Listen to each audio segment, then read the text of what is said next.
आज के इस सारे घटनाक्रम को चौधरी इस्लाम साहब का जो हुआ है पर्चा कैंसिलेशन का, किस तरह से देख रहे हैं आप? देखिए, मुझे अभी पता चला है कि उनका नॉमिनेशन कैंसिल हो गया है। मैं इसको ठीक नहीं समझता।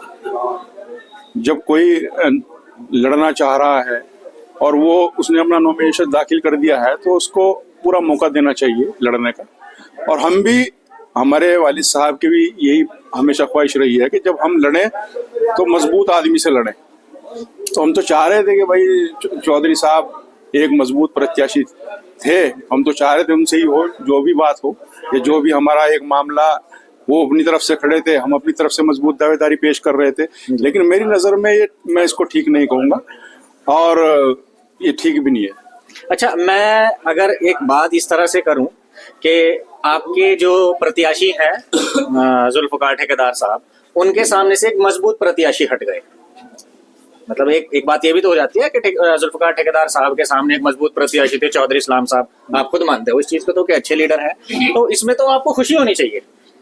देखिए, हम ये तो नहीं कहेंगे कि हमें खुशी होनी चाहिए, हम, वो तो बात आपकी ठीक है कि मजबूत प्रत्याशी थे, लेकिन हम भी मजबूत आदमी से ही के साथ ही जो है लड़ना चाह रहे थे, उनके साथ ही कम्पीट करना चाह रहे थे। और रिजल्ट तो अल्लाह ताला के हाथ में है, जैसे मालिक चाहे। हमारी भी मेहनत मजबूत रही, इससे पहले भी हमने चुनाव जिताए। हमारे वालिद साहब ने निर्दलीय प्रत्याशी को जिता करके उनके सामने, चौधरी इस्लाम साहब पिछली बार भी पार्टिसिपेट उन्होंने किया था चुनाव में, इलेक्शन में, और जो हमारी तरफ से निर्दलीय प्रत्याशी थे वो भी पार्टिसिपेट हुए थे। वो फिर उसके बाद फिर वो रिजल्ट आपने देखा था, वो जीत गए थे। तो हमें अपनी तैयारी पर पूरा भरोसा था, लेकिन इस घटनाक्रम को मैं ठीक नहीं कहूँगा।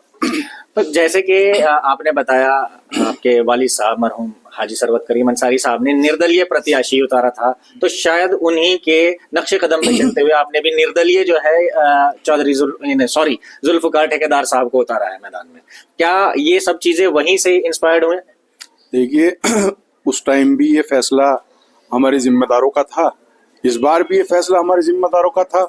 तो हमारे जिम्मेदार तो जो जिस तरीके से हमें मशवरा करते हैं, हम उस तरीके से चलने का काम करते हैं और अपनी पूरी मजबूती के साथ हम जो है पूरी टीम, हाजी परिवार, हाजी जी की पूरी टीम जो है, पूरा ग्रुप जो है पूरी मजबूती के साथ इस इलेक्शन में भी पार्टिसिपेट कर रहा है।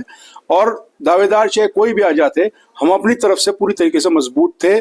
चाहे चौधरी इस्लाम साहब भी रहते तो हम भी मजबूती के साथ चुनाव लड़ रहे थे और चुनाव जीतने का काम करते और करेंगे इंशाल्लाह। अच्छा, जुल्फकार ठेकेदार साहब को ही आपकी चयन समिति ने क्यों चुना? मैं आप लोगों का समर्थन इन्हीं को क्यों मिला, मैं ये बात जानना चाहता हूँ, क्योंकि मेरी नजरों में, मतलब मैं पर्सनली कह रहा हूँ, मेरी नजरों में मुझे लगता है नॉन पॉलिटिकल बैकग्राउंड से आता है। देखिए, जुल्फिकार भाई नॉन पॉलिटिकल बैकग्राउंड से तो जरूर आते हैं, लेकिन ये अब हमारे पुराने जो है, बहुत पुराने जो है साथी रहे हैं और इन्होंने वफादार पुराने साथी रहे हैं सभी। मैं नहीं कहूँगा कि सभी प्रत्याशी हमारे मजबूत और वफादार रहे हैं और आगे भी हैं, ऐसी बात नहीं है कि कोई इधर उधर है, सबसे संपर्क है, सब चल रहा है। लेकिन मैंने ये फैसला अपने जिम्मेदारों पे छोड़ा था और मैं उस कमेटी में भी शामिल नहीं था। अच्छा, आप खुद पर्सनल भी? मैं उस कमेटी में शामिल नहीं था। मेरी सिर्फ इतनी रिक्वेस्ट थी कि आप कोई भी एक प्रत्याशी चुन करके हमें दें और उसके बाद फिर सब मिल करके उसे जिताने का काम करें। तो उसमें सबने मिलकर के फैसला किया। वो उनका क्या क्राइटेरिया था वो तो वही बता सकते हैं कमेटी के मेंबरान। मुझे एक प्रत्याशी उन्होंने दिया जुल्फिकार ठेकेदार साहब के रूप में, हम इन्हें लड़ा रहे हैं और इंशाल्लाह जिताएंगे भी। तो क्या ऐसा तो नहीं होगा अब कि आपकी मेहनत में थोड़ी कमी आ जाए कि एक मजबूत कैंडिडेट सामने से हट चुका है? देखिए, हम मेहनत में पूरी जरा से भी कोताही नहीं करेंगे और बल्कि हमारी दिन पे दिन जो है मेहनत हम बढ़ाने का काम करेंगे, घटाने का काम नहीं करेंगे। हम पहले भी चुनाव जीते हैं, हम जीत का चुनाव लड़ते हैं।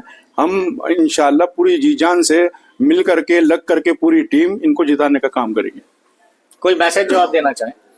देखिए, मैसेज मैं ये देना चाहूँगा कि जैसे आपने पहले भी, हमारे जो मंगलौर की जनता है उनको मैं यही कहना चाहूँगा कि आपने पहले भी हमारे परिवार पर विश्वास जताया है और इंशाल्लाह हम आगे भी आपको मायूस नहीं करेंगे। पूरी ताकत के साथ जहां आपको कस्बे को हर एक कि कोई भी मामला हो उसमें हमारी आपको जरूरत होगी, हम हर तरीके से आपके साथ खड़े हैं, आपको मायूस होने की कतई जरूरत नहीं है। और मंगलौर के लिए जितनी भी ज्यादा से ज्यादा योजनाएं हैं विधायक चेयरमैन बनने के बाद, वो मंगलौर के लिए, कस्बे के लिए लाने का काम करेंगे, उनको एग्जीक्यूट कराने का काम करेंगे, और जन जन को उसका लाभ पहुंचाने के लिए हमें कहीं पर भी जाना पड़े, हम जाने का भी काम करेंगे इंशाल्लाह। देखिए, जो भी ये प्रकरण आज हुआ है इसके लिए मुझे भी बड़ा दुख है, और ये दुख की बात है सभी लोगों के लिए। ये काम होना नहीं चाहिए था, ये जो हुआ है ये बहुत गलत हुआ है। देखिए, इसमें एक हमारे जो मजबूत प्रतिद्वंदी थे सामने, वो हमारे सामने से तो गए ही हैं, लेकिन मैं उनके परिवार के साथ हूँ इस दुख की घड़ी में। आपके सामने से एक मजबूत मुकाबला जिनसे आपका था, एक मजबूत प्रत्याशी हट गए। आपको तो इस चीज की खुशी होनी चाहिए कि उस आदमी ने, जिसने आपत्ति दाखिल करी, उसने आपका काम आसान कर दिया। नहीं, इसमें खुशी की बात नहीं है। देखो, खुशी तो तब होती है ऐसे दंगल में, मान लो एक पहलवान भारी हो और एक हल्का हो, तो उसमें मजेदारी कम होती है। ये सबको पता रहता है कि हाँ भाई, ये कौन पहलवान जीतने वाला है। अगर प्रतिद्वंदी मजबूत और कड़ा हो तो उस मुकाबले का मजा ही कुछ और होता है, और हार जीत का मजा ही उसमें कुछ और आता है। यानी यहाँ पे एक मजबूत प्रत्याशी के साथ ये वाला दंगल लड़ने के लिए पूरी तरह से तैयार। बिल्कुल, हम पूरी मजबूती के साथ तैयार थे, और इंशाल्लाह हम तब भी जीत रहे थे, और इंशाल्लाह आज भी जीतते।